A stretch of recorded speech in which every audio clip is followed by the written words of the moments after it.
नमस्कार, रेडियो रिमझिम से प्रस्तुत है स्थानीय हालचाल। पहले मुख्य हालचाल। चुनाव को लेकर ऑब्जर्वर ने की तैयारियों की समीक्षा। जिलों के 140 विद्यालयों का होगा कायाकल्प। रंगदारी मांगने के मामले में 2 लोगों को पुलिस ने किया गिरफ्तार। युवक की संदिग्ध स्थिति में मौत, हत्या या हादसा, दोनों बिंदु पर जांच में जुटी पुलिस। देशी कट्टा और जिंदा कारतूस तथा चोरी की कार के साथ एक अपराधी गिरफ्तार। स्थानीय हालचाल के इस अंक के साथ मैं अनिकेत मिश्र। अब हालचाल विस्तार से। लोकसभा चुनाव को लेकर गोपालगंज में ऑब्जर्वर की तैनाती कर दी गई है। इस दौरान सामान्य प्रेक्षक के रूप में तन्वी सुंदरियाल को यहां तैनात किया गया है। उन्होंने आज जिला समाहरणालय में पहुंचकर जिला निर्वाचन पदाधिकारी सह जिलाधिकारी मोहम्मद मकसूद आलम के साथ ही तमाम पदाधिकारियों के साथ बैठक कर चुनाव की एक तैयारियों की समीक्षा की। इसके अलावे उन्होंने मीडिया कोषांग भवन में भी पहुंचकर एक कोषांग के पदाधिकारियों के साथ बातचीत करते हुए चुनाव की तैयारियों को समझा और इसमें आवश्यक दिशा निर्देश दिए। बताया जा रहा है कि 29 अप्रैल से नामांकन की प्रक्रिया शुरू हो गई थी। 6 मई तक नामांकन की प्रक्रिया समाप्त हो गई और 7 मई को समीक्षा की गई, जिसमें सभी उम्मीदवारों के साथ जिला निर्वाचन पदाधिकारी और सामान्य प्रेक्षक तानवी सुंदरियाल ने पदाधिकारियों के साथ बैठक कर एक नामांकन पत्रों की समीक्षा की और इसमें उम्मीदवारों के साथ भी बातचीत कर आवश्यक दिशा निर्देश दिए हैं। इधर लोकसभा निर्वाचन चुनाव को लेकर गोपालगंज में 25 मई को मतदान होना है, जिसके लिए प्रशासन तैयारियों में दिन रात जुटा हुआ है। आदर्श आचार संहिता का अनुपालन तथा भय मुक्त और निष्पक्ष चुनाव कराने को लेकर भारत निर्वाचन आयोग के द्वारा यहां पुलिस प्रेक्षक यानी पुलिस ऑब्जर्वर को भी तैनात किया गया है।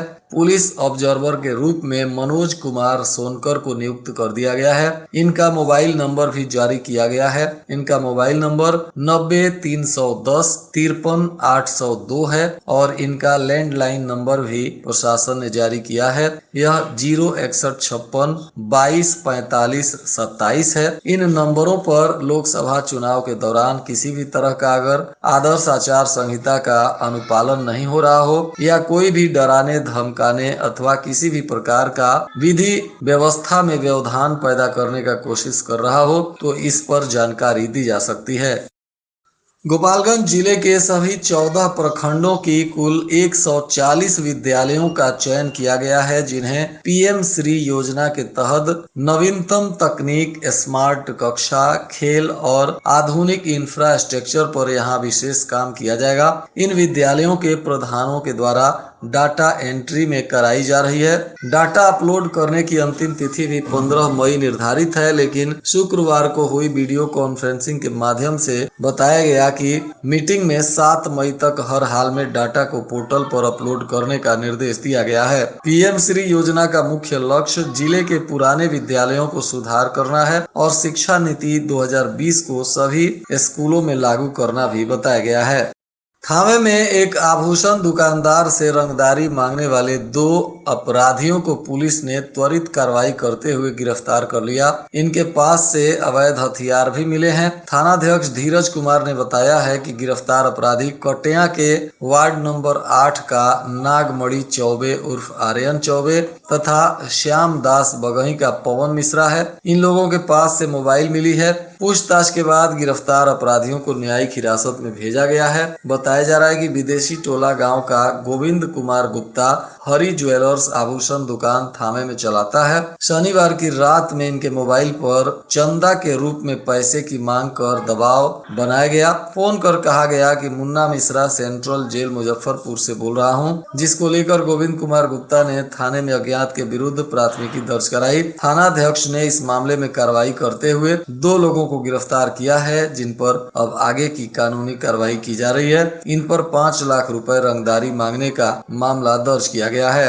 वहीं अपराधी पवन मिश्रा के विरुद्ध कटिया और भोरे थाने में कुल 5 मामले दर्ज बताए जा रहे हैं। इन सभी मामलों में अब पुलिस कार्रवाई करेगी।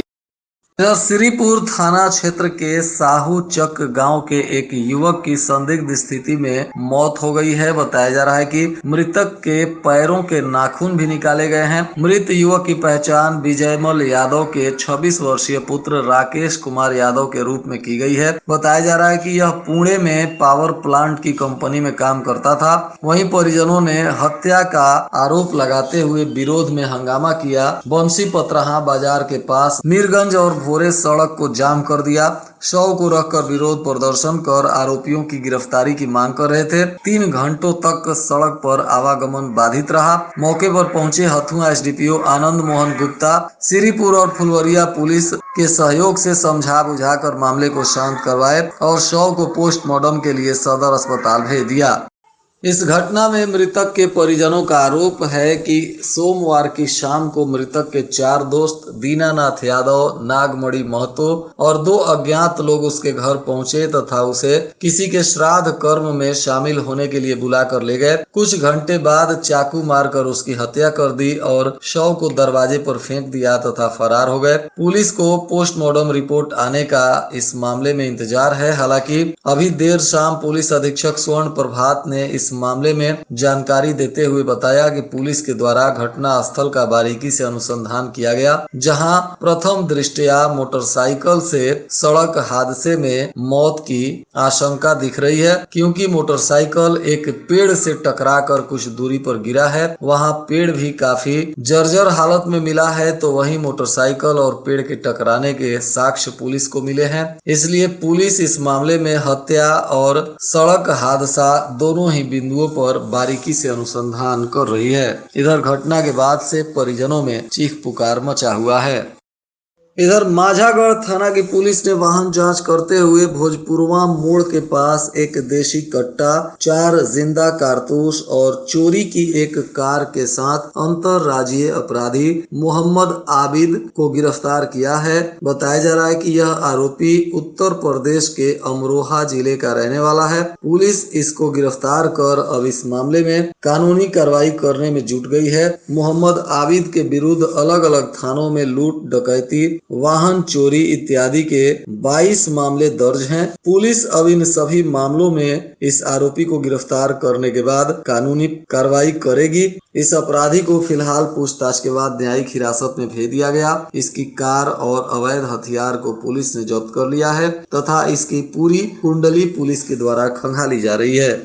लोकसभा चुनाव को लेकर उत्तर प्रदेश से आने वाले सभी वाहनों की सख्त निगरानी अब तीसरी आंख के माध्यम से की जा रही है। अब चाहकर भी अवैध तरीके से शराब के साथ अन्य प्रतिबंधित सामानों को यूपी से बिहार में लेकर आना आसान नहीं होगा। सभी प्रवेश द्वार पर पुलिस जांच पड़ताल कर रही है और वहां सीसीटीवी कैमरा भी लगाया गया है। जगतौली और पाखोपाली चेक पोस्ट पर प्रशासन के द्वारा मल्टीपल चेक पोस्ट बनाए गए हैं, जहां प्रतिदिन 3 शिफ्ट में मजिस्ट्रेट के साथ पुलिस पदाधिकारी और जवानों की तैनाती की गई है। इधर जिले के बरहिमा और मोहम्मदपुर चौक के अगल बगल लगने वाले जाम से निजात को लेकर राष्ट्रीय राजमार्ग परियोजना ने टेंडर की प्रक्रिया पूर्ण करा दिया है। बताया जा रहा है कि इसमें सामाजिक कार्यकर्ता प्रवीर पांडे ने इस मामले को लेकर जिला लोक शिकायत में एक परिवाद दायर किया था, जिसमें यहां बस पड़ाव की मांग की गई थी। इसको लेकर परिवहन विभाग और जिला लोक शिकायत पदाधिकारी ने स्पष्टीकरण मांगा, जिसमें जिला परिवहन पदाधिकारी ने अपने पत्रांक 237 के माध्यम से परियोजना राष्ट्रीय राजमार्ग दरभंगा को प्रतिवेदन पत्र भेजकर बस पड़ाव को लेकर यहां अस्थायी समाधान करने का मांग किया है, जिस पर राष्ट्रीय राजमार्ग परियोजना के द्वारा बरहिमा और मोहम्मदपुर चौक पर बस पड़ाव को लेकर टेंडर प्रक्रिया पूरी होने की बात भी बताई गई है। माझा पुलिस ने शेख टोली गांव में छापेमारी कर एक महिला को शराब के साथ गिरफ्तार किया है। बताया जा रहा है कि महिला 5 लीटर चुलाई शराब के साथ पकड़ी गई है। इसका नाम शांति देवी है। पुलिस ने इसे पूछताछ के बाद न्यायिक हिरासत में भेज दिया। इधर भोरे पुलिस ने 88 बोतल देशी शराब के साथ एक धंधेबाज को गिरफ्तार किया है, जिसे पूछताछ के बाद न्यायिक हिरासत में भेज दिया गया। यह आरोपी भटवलिया का रहने वाला सूरज राम बताया जा रहा है।